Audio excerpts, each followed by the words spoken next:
Hi everybody, welcome to today's video. Today I'm taking a look at the Kotobukiya ARTFX War Machine.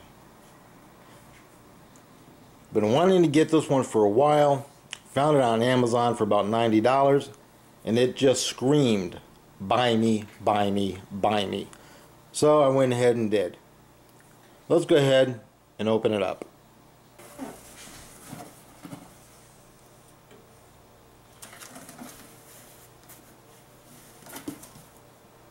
And of course, here is the front of the box.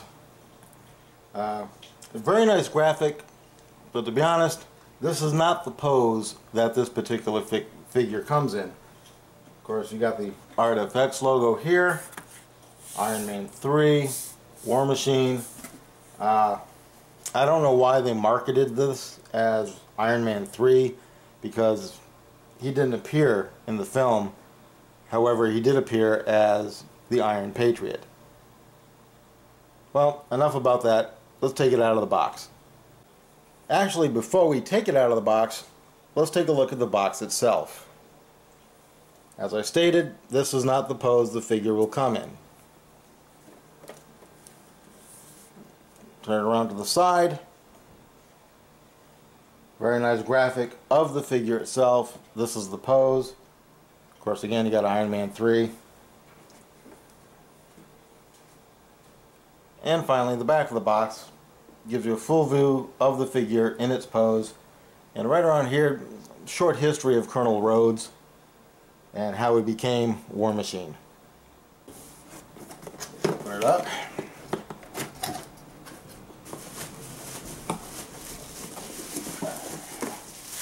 Bubble wrapping.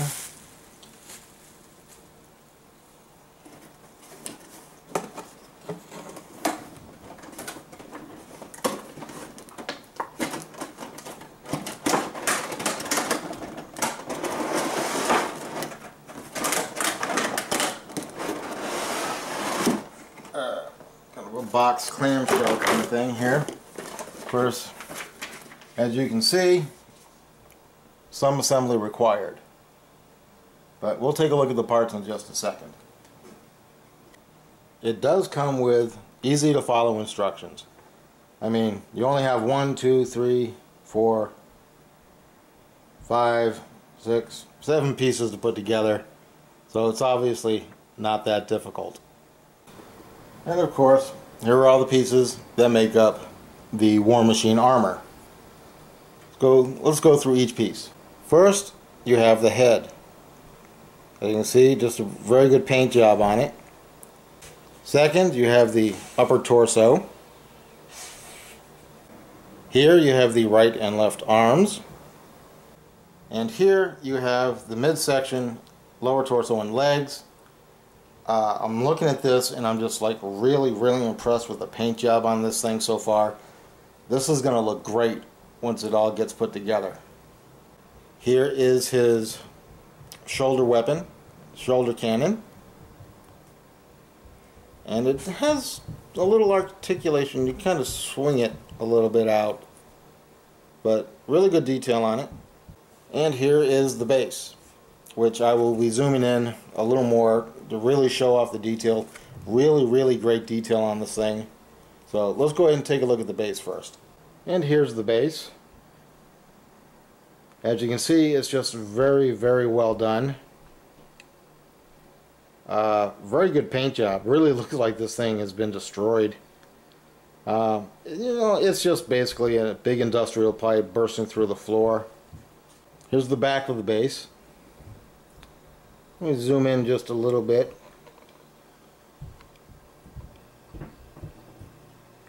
Just look at that incredible detail.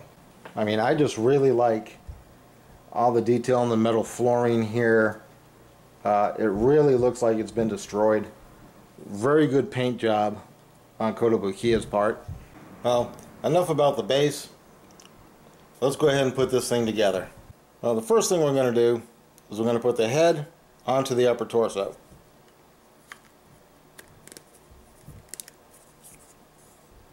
Just like that. Next, we're going to put the arms onto the upper torso. They're clearly marked left and right. So yeah, you cannot get these wrong.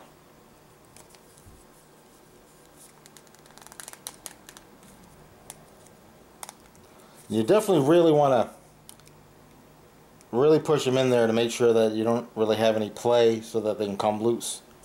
So that's the left arm.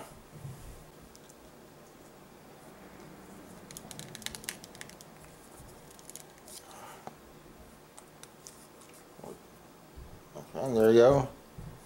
So the complete upper torso has been completed. Now, even though I've completed the figure itself, I still have to put his weapon on. So I'm going to do that last because it's kind of a fragile piece.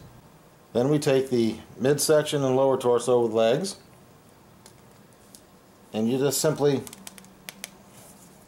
slide it in. Got to use a little bit more pressure on here to make it stick. But here we are. The figure is now complete.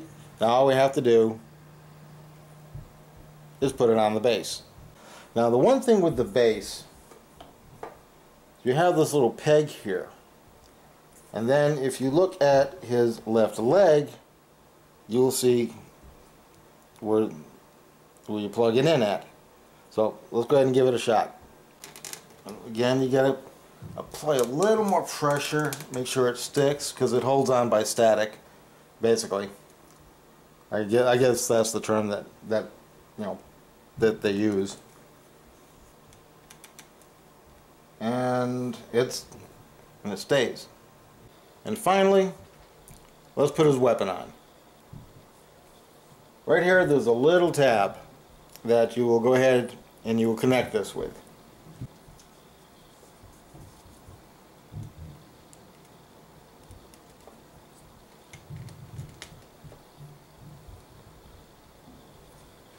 And there it is.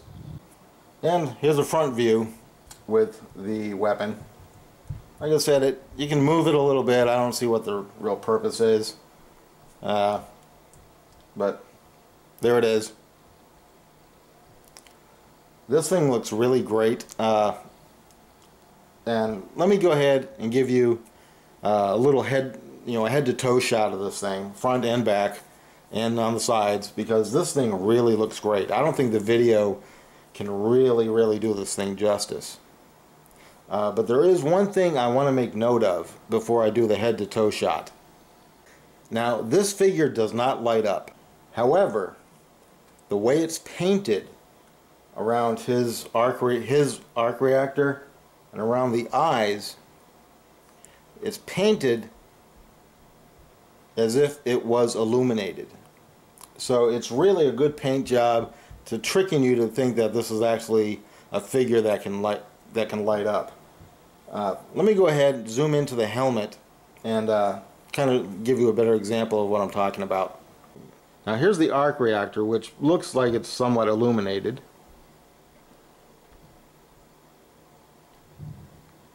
And there is the helmet. Now, as you can see from the paint job, it also looks like it's illuminated. Just a really good way to trick people on Kotobukiya's part. Really, it's a really good paint application, and it really, I think, brings out some essence in the figure itself. Well, let's go ahead with the head to toe shot.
Let's go ahead and take a look at some of the paint applications. As you can see here, it says Lieutenant Colonel James Rhodes. Has 002, which probably stands for Mark II. And here, of course, you have an Air Force symbol because Lieutenant Colonel Rhodes is in the Air Force. Here we have another Air Force symbol. And there's also one here on the other side. There you go. Another one here, of course, up on his very upper thigh. And of course, here on the back you have another 002. Another Air Force symbol.